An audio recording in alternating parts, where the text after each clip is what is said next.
And Penyah is a quarter month man. I am what sending a gabby comedian as well.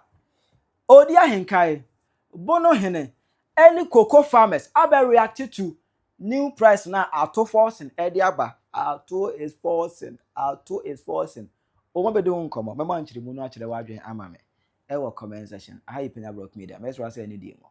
Obe like if you do not have a subscribe button, now click notification icon latest updates. Now chire wadwen de amame. Ewo comment section so baswa. No share for any biashe. Ye nyina okroma no ana 2024 Ato Forson eko share kokwa akuafo eko share omu ebowi. Cocoa farmers are what we're gonna have. Abani or to the one you want to enter the year. Abani or to the where system will be play. Abani was from Musica be play. The Damepana Makani there. Cocoa no mono. Cocoa bag Gibiala Abani Bapon or Baton Wabuchi. Oya Sika 9,800. Oya Ghana is Canada no more 98 million Ghana cities. One bag. There's a 98 million cities. Ghana is a share of cocoa board in there. Or that one, Ocha the Miscavin Wabasa, Socha Mabasa, no one for no the cocoa farm and woman a being. Then when my bunny ought to be only the West Italy, or no one for a being, no one of cocoa farm and a the way it's you cocoa about the Biala or the water and Koida ban on my cocoa farmer 65 million Ghana cities. 65 million Ghana cities. Instead of my 65 million Ghana citizens, I buy one cocoa farmer or 30 million. And that's extra 3,000 Ghana cities. And see, 65 and one more 30 million. If you win there, I ban it or in there. Usika MPP, I ban Wafa, or yeah, bag Biala, what 20 year, Usika 35 million. We're going to present the Gufado, Union Baumia, and the MPP, I ban, what we're going to want. Emma, other edits communicator, I got now on your TV, so I can same way. Now, Cocoa Queenie Bia Wagan ha. Send this Bedia Kunya we are. I feel Bia, send ya President Rollins time near no, send ya President Kufor time near no, send ya President Mers time near no, send ya President Mama time near no. I feel Bia, see a cotton cocoa and fasono, you bet your bonus at your ma equiafor. I'm going to your bonus, make you for. About we buy 7 years on your bonus that. See the crown to your make your phone that. So I said that your work and first come in and go to your bonus. It's a bonus. You to your bonus, I feel the mic your phone. How Ome to cocoa farm is beautiful. Mahama Ekan same way.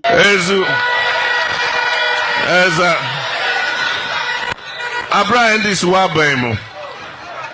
Na cocoa for Omenije. Every say if Afibia ye discana kahon. Afibia ye discani bikahon. They say if you want to know a person's true character, give him power. Emma Ato Forson because I can't do say NDC are buying MPP are buying AC cocoa for. I was told him to go back at least 65 million. Now Omun Tuma NDC bar or better cocoa back 65 million. I make you for any agent. Inti abana nambum da mabani di ni 3 years endodo.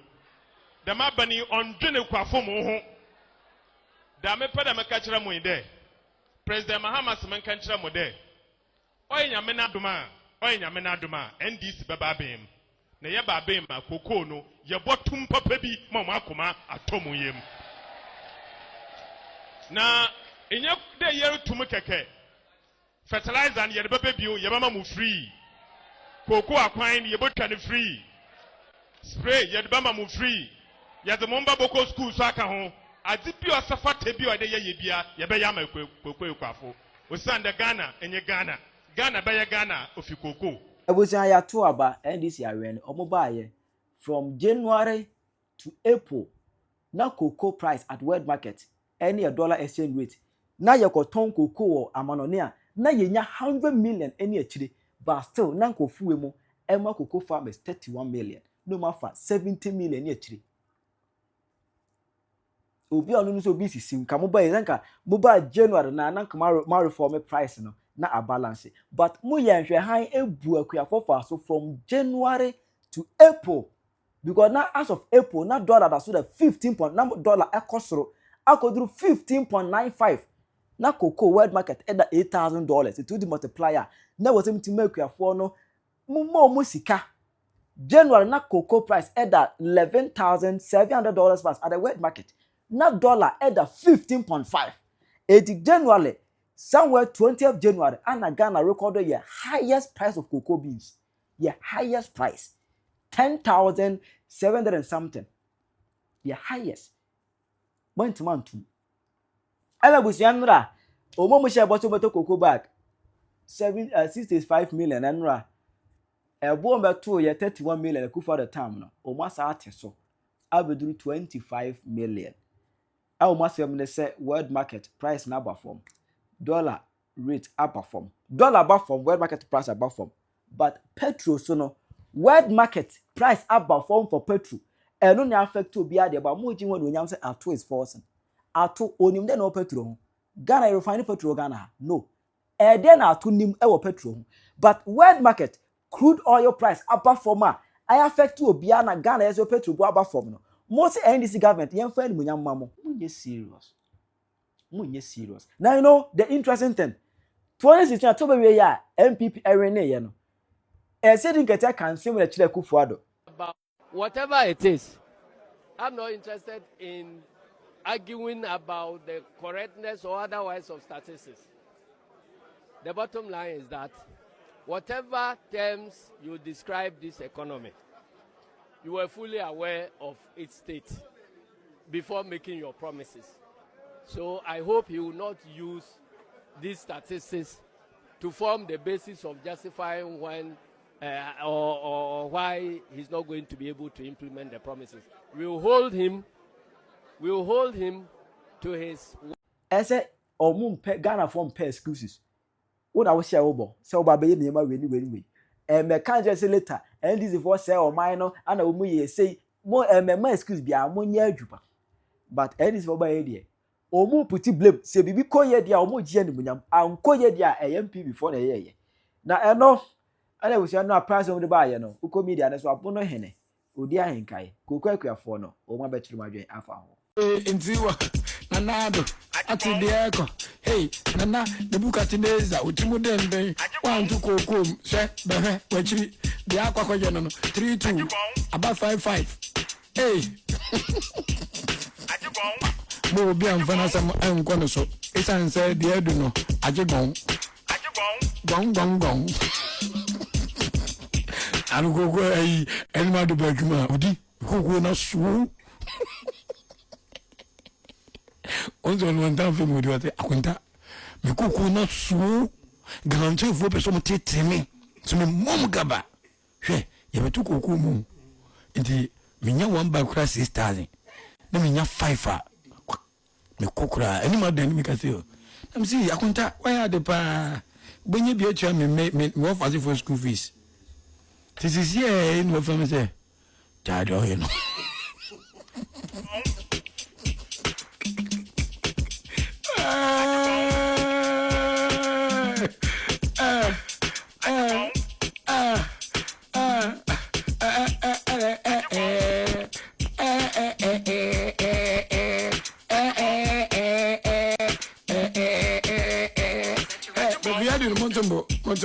Peace FM.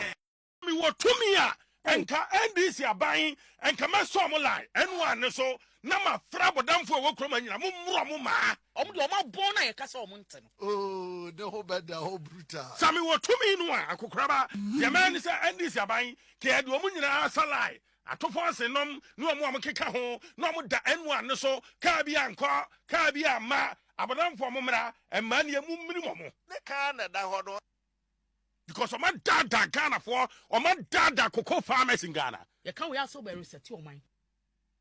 And some who are saying, hey, Oman Jene Yadi. Hey, Yam paying for a biantene a ye. Omo de omo bon na ye kasa omo nten.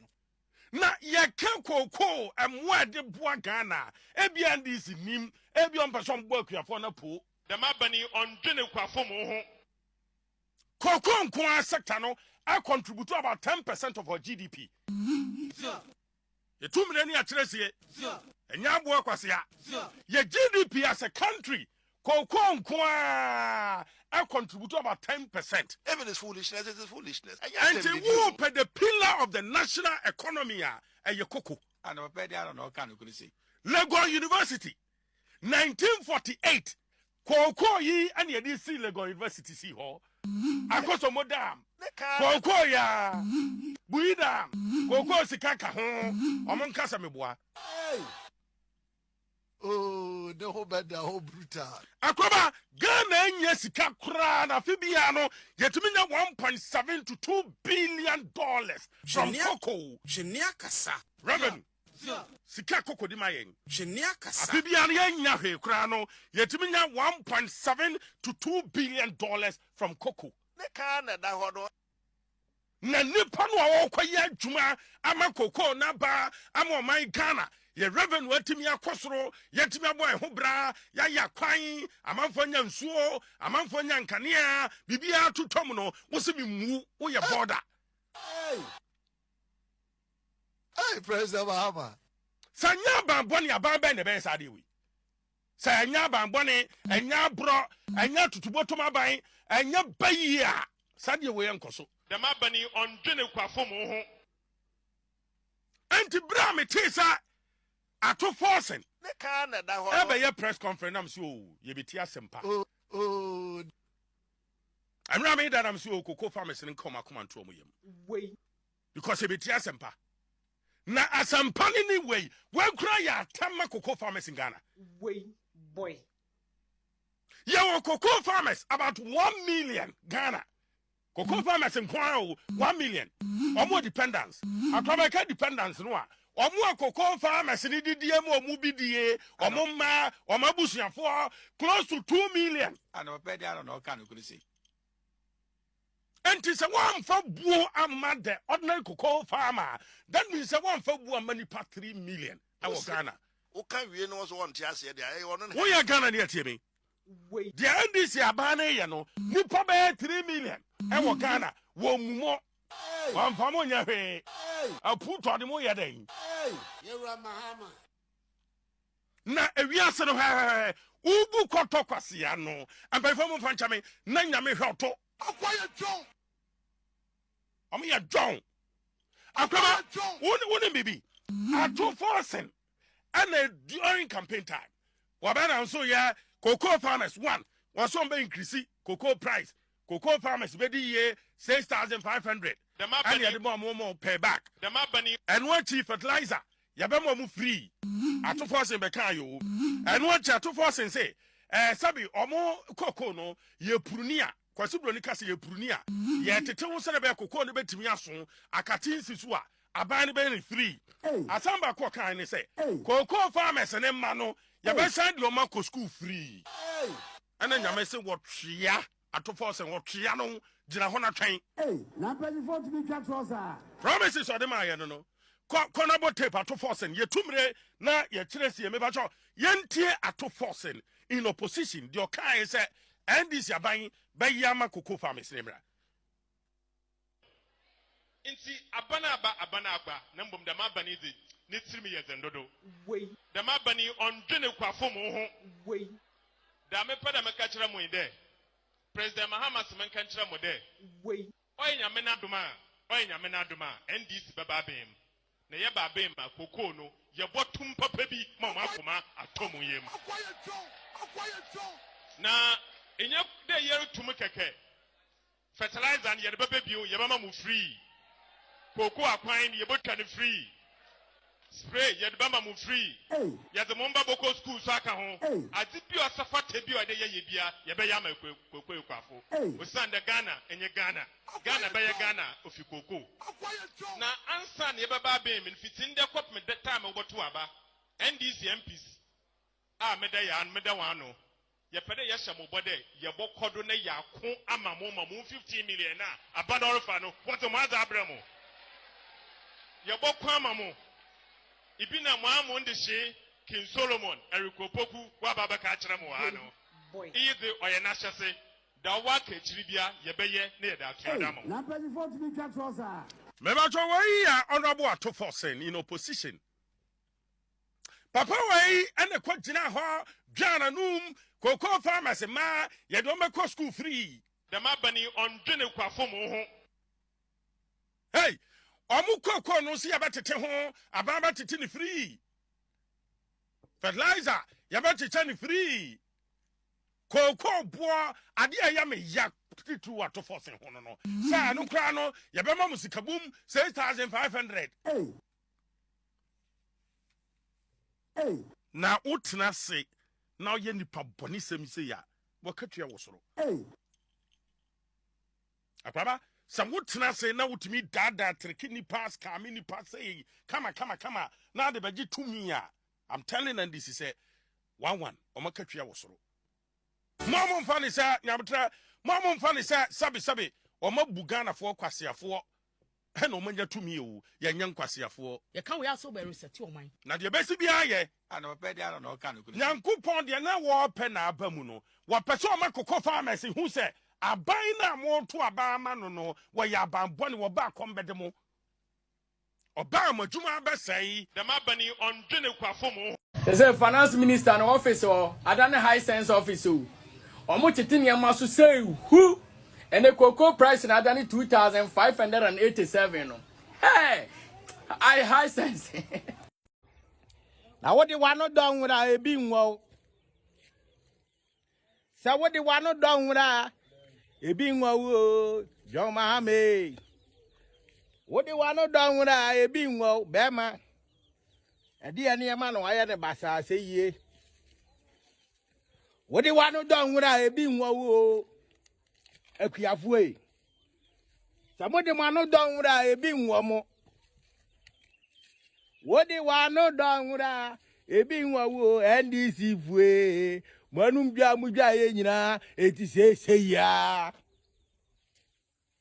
Say an toko no 6,000. Na koko ni yan yadia na se piafodia. Koko no ya Anthony 6,000. Na chese ani akuafo ni ye. Wasia. Wo furu se buro nyankwan. 6,000 ewe. Wo furu me nam kam to wo furu se buro nyankwan. Wo papa na wo ka se someone to koko 6,000. Na koko na akuafo dia na asamodia no. Me se wo furu se buro nyankwan.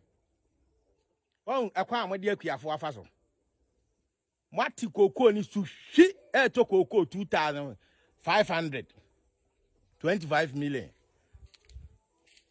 Now what the one no done with a being well, a queer for her, Mama Nina o. Na Kufuado ya damo se. Na Kufuado enim se Jumana moya no more bre. It is more beer 2 rooms. Man pre.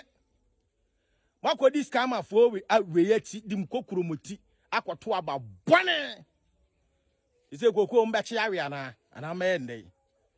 Munchi binwe mochi amudi sija so monche mu bia no masini mahuhu so milo bie ni we che no wo de wano donwura ebi nwo ya ntokoko no a ya 26,000 na koko na kuafo de na ase dia asia aboa wotie akira anim se yebete ukwana tikase awi adwen tikase awi adwen adwen ye o se emre ofui agina honom se reason omode mase neka eda honom ena enu nti no muntimi ntokoko no fa eyetro mijina ho den pa ofa so kai statement a President Mahama make obe ye ba beto koko mu omabre so the first time from 3,001 last year but so kai ka say kuafo beti de pa o say kuafo beti de pa o si se wuni koko farm kura kokoye den koko pebi ofa mewa sabre no eden na President Mahama gina so e de kan asem because no abedi president for over 6 months of us okay for over 7 months cry no abedi president over 7 months ye wo cocoa board CEO say cocoa board sector ho no se ne ho enkoyie na nuoma nya sabre ne yama ni briefing bia se ka wo ho a omuntimi because onzo mo ba na wo make announcement ni nyina no so no na cocoa price no cocoa omototo no na ebodada na ne ye de toto me pa cha wate ase se ne de no omunye sikato oh de meche no and omudi new price we nso ba ye no nso no immediately na no almost start etoto cocoa ni bi ya nteda send people ja kan to omo antimi anto onim de enti omo ntimi to cocoa no ebo no na aba fom ebo na aba fom ena omo ntimi nto ena omo de hye adum ni adan It's as simple as that. Say NDC eba power a year 7 January a year 2025 no. And February March. Omoka sa asem we kire say Koko Akuafo ye ntimi ntoto mu Koko because ahokyere wo ho NPP for boka and a syndicated loan no ye mismanage no and ye say anka Ghana for bete wase. Mo abetena honom for a whole 1 year. Mo to Koko ni bi. Na Kenya mo ba afoforo na nka ahokyere wo over. I'm a president upon assessment amoye mo pa mo ba afoforo na mo uze Koko board ho nye ene ya boka. And your man, Momo, dear NPP appointees, a bini. Can come back, can once. President Mahama now, Becatcher say, wouldn't Koko farmer, Koneko Pebi. That time we thought say Koko almost 6,000 a bem. I'm a Kuafu in our state, Abemuawi, Mahama Bosheno, Abemuawi. And so, Okasanoka say, would you need the armament into what room? Pachoa. Mr. You can 6,000, said dollar, said pound, said dear you. Or see wouldn't Koko farmer, Koneko Pebi. It is Sabreno. No problem be hanka of Oman country.